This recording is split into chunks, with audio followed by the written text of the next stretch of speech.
Space Marine 2 just came out, so you know I had to build the Thunder Hammer. And with a name like that, they gotta know a thing or two about proper Warhammers. First order of business, making the hammerhead skeleton. The idea is to make a rigid skeleton out of thick metal bars so that I can use thin 1mm sheet metal as the cladding while still having enough stability. And that way, hopefully, the weight will be somewhat wieldable. Okay, got both hammerheads, and now for the middle part. And now to connect both of them.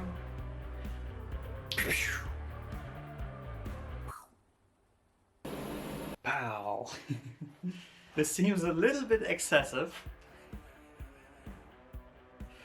I mean, it's a big hammer, right? Maybe I should have had a look at the dimensions and not just, you know, measure my face to determine how big this thing should be. Okay, let's see if I can find some dimensions for this so we can compare. Okay, I couldn't find exactly how big this is supposed to be. What I found, however, is this statue that you can buy for a small price of just, you know, 1.7K. Nice thing about this one is we've got a picture where his whole body is shown standing upright, and we've got the hammer pretty much at the same distance to the camera as he is, which means we can calculate how big the hammer is supposed to be. On this picture it's 15 centimeters, so every centimeter is 14.6 to scale, which means the hammer should roughly be 58 by 23. And having a look at our fantastic, ridiculously big hammerhead here, we've got 50 centimeters, 21. It'll be a little bit longer once I'm adding the face plates because they have the skull decorations. Oh man, this looks like a bus is coming your way. This thing is a little bit crooked still, so let's see if I can somehow get this a little bit straightened up. You know what, I really want to check how heavy this thing is. 2.2 kilogram. This piece will be the handle, 2 kilogram. I think this thing will probably weigh like, I don't know, 8 or 9 kilogram, which sounds pretty heavy. And grab something that's 8 kilogram just to compare. 14, no, this is too heavy. 7.5, so probably like this. Being with a proper handle.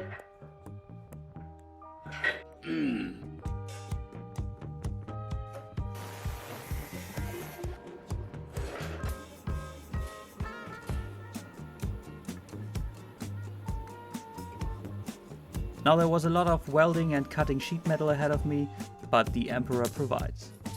Thanks, Biggie.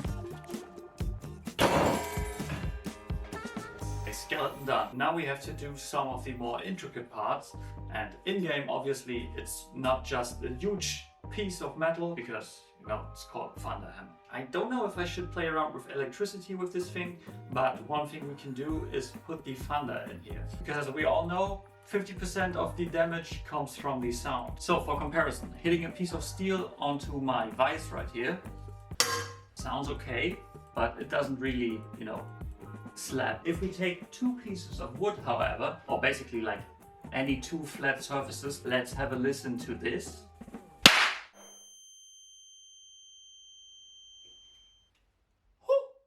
I tested this with my headphones also. Okay.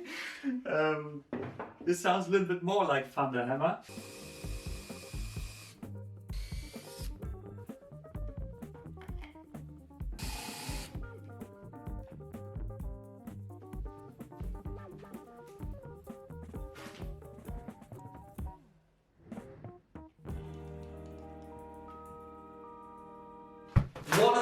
It's today's sponsor. No one. Well, I guess that's what I get for not uploading in nearly 4 months. Which is why I want to say a very special thanks to my patrons who have been supporting me through these last 4 months, even without uploading anything. The only thing they're getting is access to behind the scenes, sneak peeks at upcoming projects, the after show, and also my eternal gratefulness, which isn't a lot. If you want to help me out in another way, you know I'm a big fan of NordVPN, and if you use my link to buy a plan, I'm getting a little kickback as an affiliate. They didn't sponsor this, but I genuinely like their service and I've been using it pretty much daily for the past 3 years. So if you're in the market for a good VPN provider, this is a great way to help me out while also getting a nice discount. Now back to Big Hammer. Since the hammer faces will have to take a lot more abuse than the sides, I put a metal cladding around some wood so that it's supported across the whole surface. It also doubles as the flat surface to create that thunder slap sound.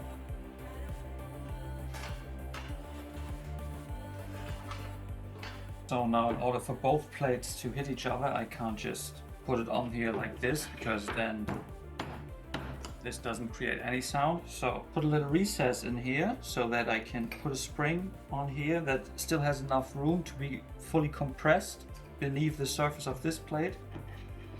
Both of them have a little bit of a gap. Sounds good.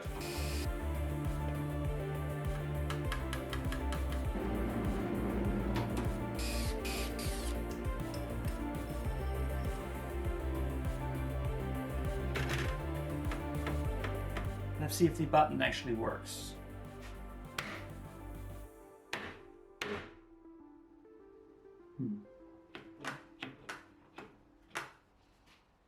Seems like the button doesn't compress enough. Maybe actually wait a second. Ah!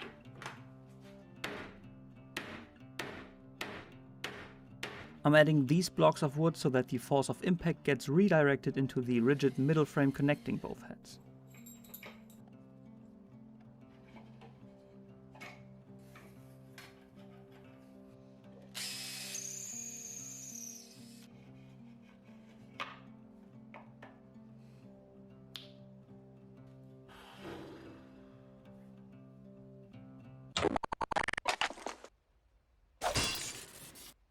Done with all of the face plates. That one is still there. So next step is to clean this up.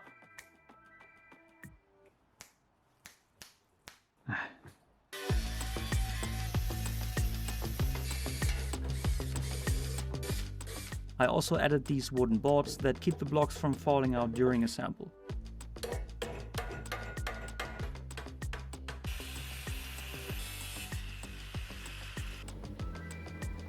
With the blocks secured, I could remove the boards. Ah.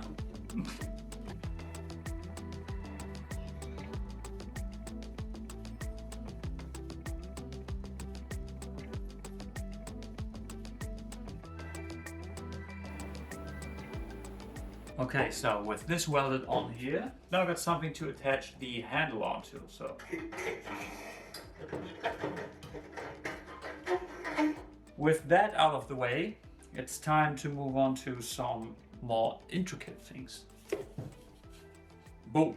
Okay, so time to do this out of metal, and then we can move on to the electronics.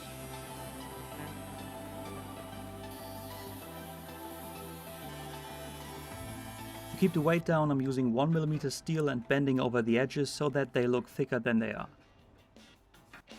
This also adds a lot more rigidity.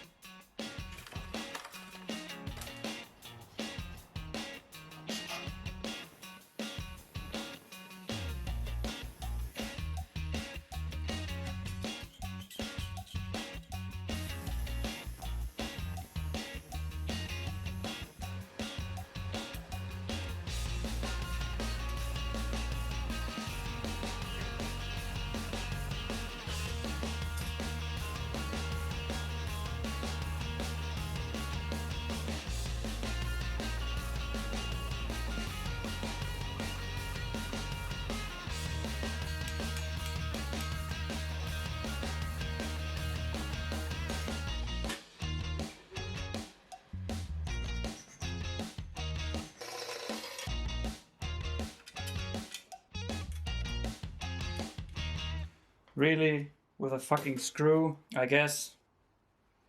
I christened the Ultramarine Power Hammer.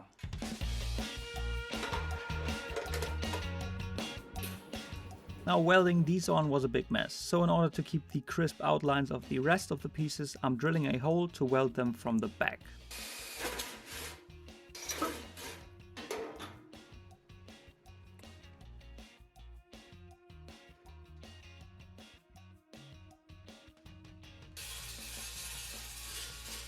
So even though the Thunderhammer in-game is just grey and gold, I want to go with the ultramarine vibe and do blue and gold. Usually when bluing metal I would do it like I did with the switch axe, like this. So you can see I'm just using the tempering colors, drawing out the blue tempering color, and I think just this looks like not really painted on and very metallic. But since it's a Warhammer build, I think painted on really fits the theme. I really thought that hammered finish was referencing the color and not the packaging condition.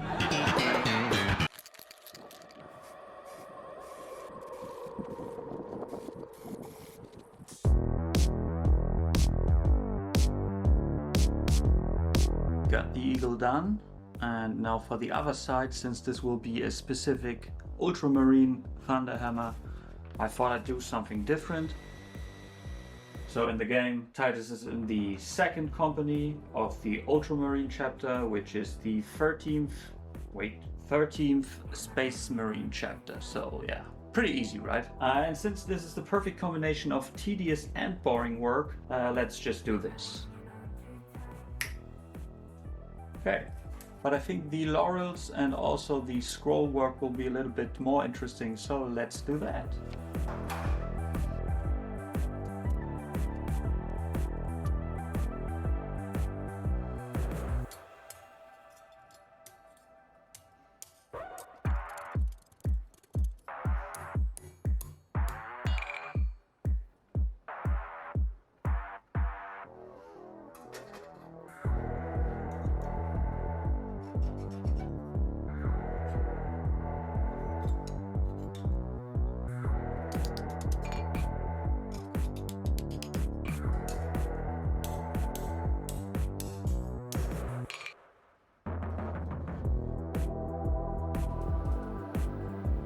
Not the prettiest, but maybe I can hide this with the...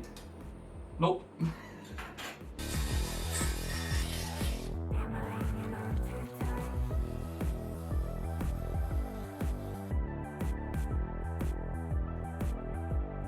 Now I've encountered what seems to be a Warhammer specific problem. After painting the second side piece, the first one looks like crap when comparing both.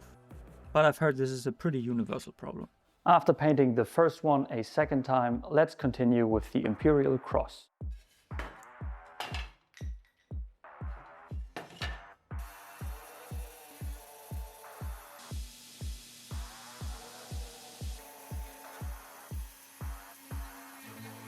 The skull will be sticking out a lot, so in order to survive the impact, I have to make it out of solid brass.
With the skulls done, it's now time for the cross.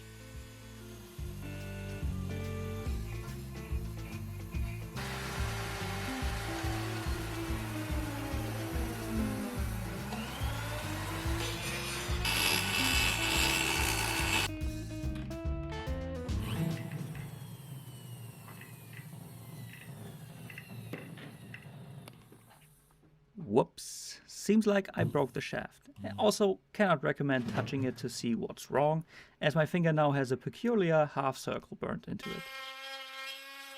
But I got to finish it on my Dremel, which definitely isn't designed to be held for long periods of time.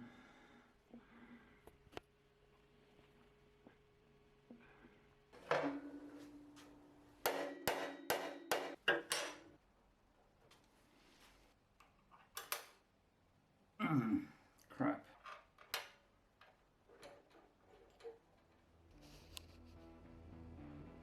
Okay, now I'm pretty happy with how the skulls turned out, because I think because of the very rough texture of the wood, we've got a nice surface texture going. Looks like a very weathered skull, but now you can see we have to do something about those horse teeth. Let's turn it into this.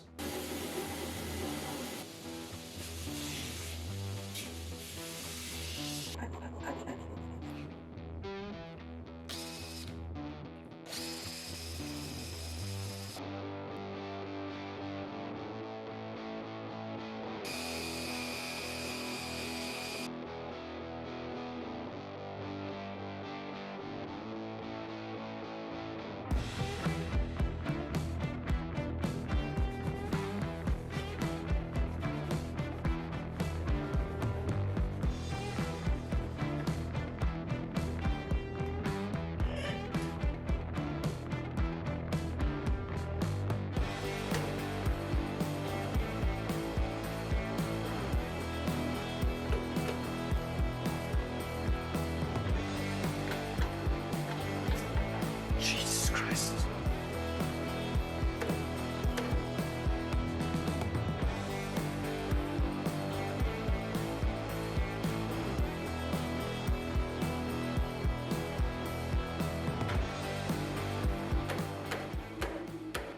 Let's hope that worked. I had to do a little bit about that squeaky clean look of the blue paint. After all, Space Marine equipment looks anything but pristine. And since this is metal, weathering was rather simple.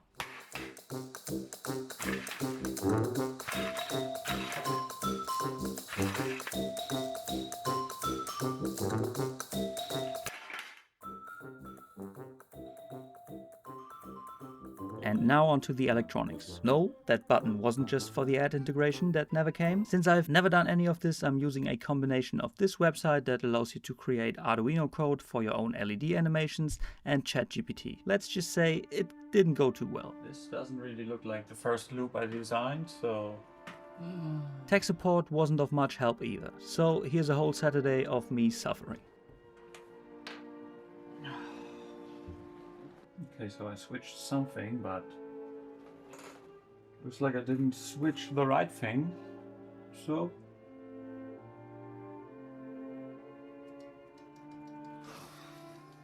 come on. Rainbow effect is cycling. Please.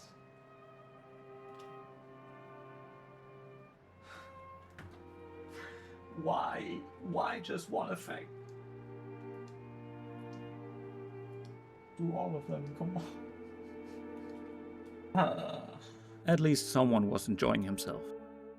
Got the lightning effect going, pressing the button, cycling the other effects, and then after 7 seconds it reverts back into the rainbow mode to just cycle continuously until I press the button again. Not really satisfied with this because it's running the command lines, and the rainbow effect is a pretty long command, and it can't change what it's doing while it's running one command. It has to finish it, only then it can switch to the next one, which is depending on when I'm pressing the button. Right at the start, it takes a long time until it's changing, which is a little bit of a bummer because I want to obviously have it be very reactive once I hit something. But at least the code is working. I think I'll just finish the rest of the LED strips, and then I'll see if I have to change the effect a little bit. You know what, I'm really starting to hate these stupid electronics. Seemed like I accidentally short-circuited somewhere, and now the LEDs seem to, yeah. I know it looks like there's loose contact right here. I tried it before and there wasn't a problem, and I haven't changed anything, so yeah, I think this strip is fried. But after cursing through Sunday as well, I had both of them wired up. Only problem was that I now had 4 more LEDs than before, so the code needed some adjusting. But just like any Dark Souls boss, if you beat it once, it's suddenly easy, and I redid the whole animation and upgraded the code to not include the idle animation in the second loop, all within an hour. And this lightning effect looks much better. Now I could awkwardly solder the connections, and with that done, we can continue working on the hammer itself.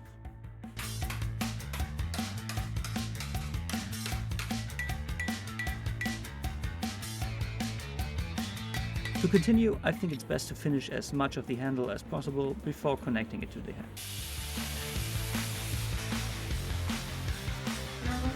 Right now the hammerhead weighs a little over 11 kg, which by itself isn't too bad to handle, but once the rest of the decorations is added, the furthest I can grip the handle is here. And with that much weight on one end, there's a lot of leverage, making it difficult to lift, which is why balancing is so important for big weapons. Here's 4 kg added to the other side, and you can see that even though it got heavier, it's a lot easier to raise because the point of balance moved down the handle.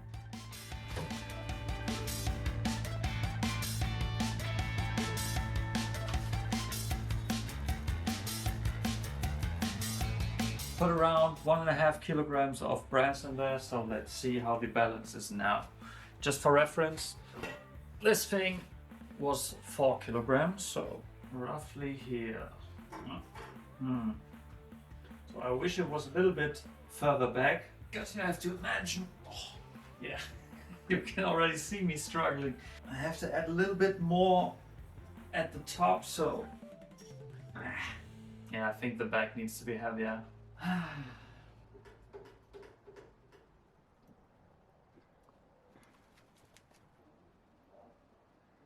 Okay, the difference is not crazy, but I think it definitely helped.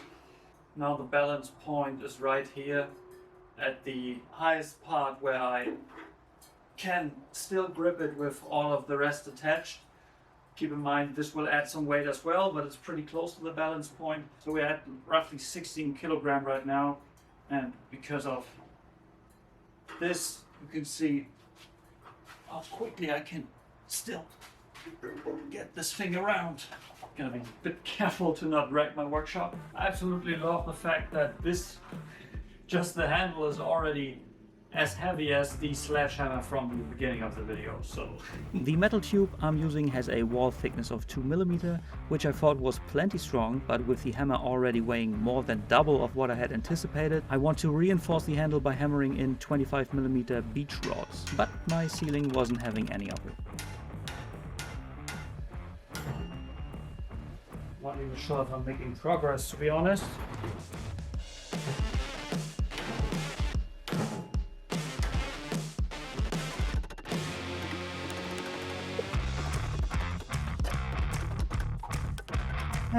One last for the pleasure.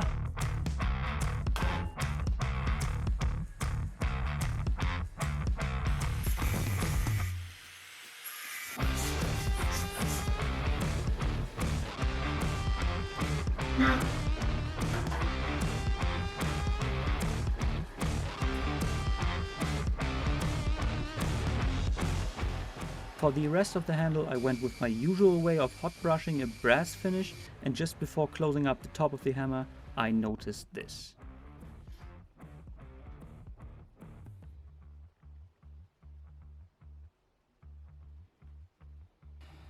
I tried fixing it with every trick in the book,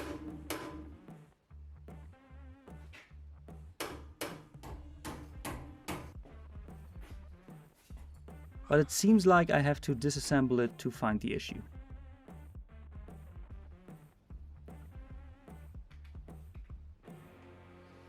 That's the only side or something like that. Okay, got the power bank in there, and now after soldering it works again, thankfully. Almost last step, welding up the top, and then I can finally smash something. So yeah, that's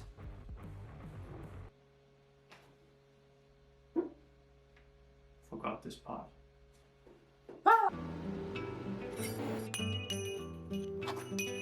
Hey! Welding up the top plates probably took around 2 hours because I had to constantly cool everything with a fan so that the electronics don't overheat inside. Big fun. And this is me celebrating what I thought was the last weld. Yes. Trying to just off and off with this. And here's me preparing for what was actually the last weld.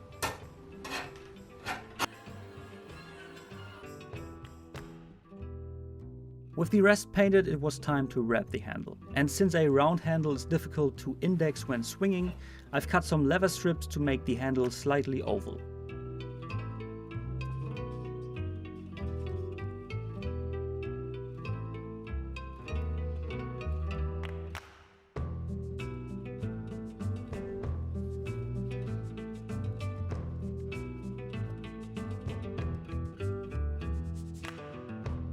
Now after charging my hammer, it's time to put on the finishing touches.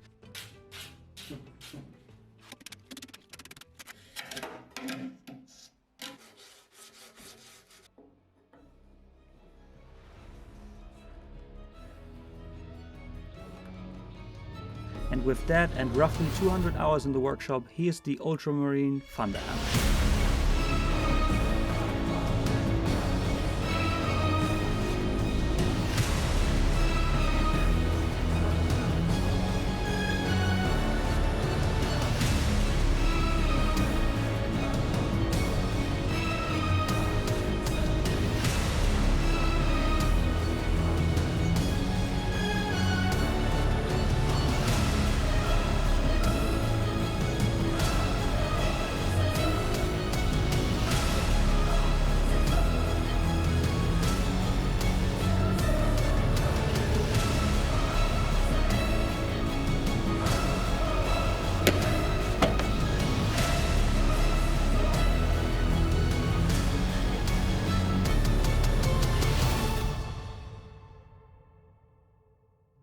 What's that?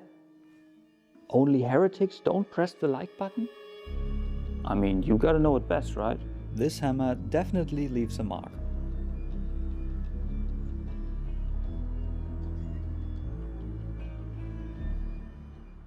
For reference, I'm roughly the same height as the Imperial Guard you see in the game. So did I make the hammer big enough? Let's see. It's still slightly taller, but my calculations didn't take into account that Titus will be a Primaris, which makes him a foot taller than before. But hey, it works. And it even got an arch enemy, this brick.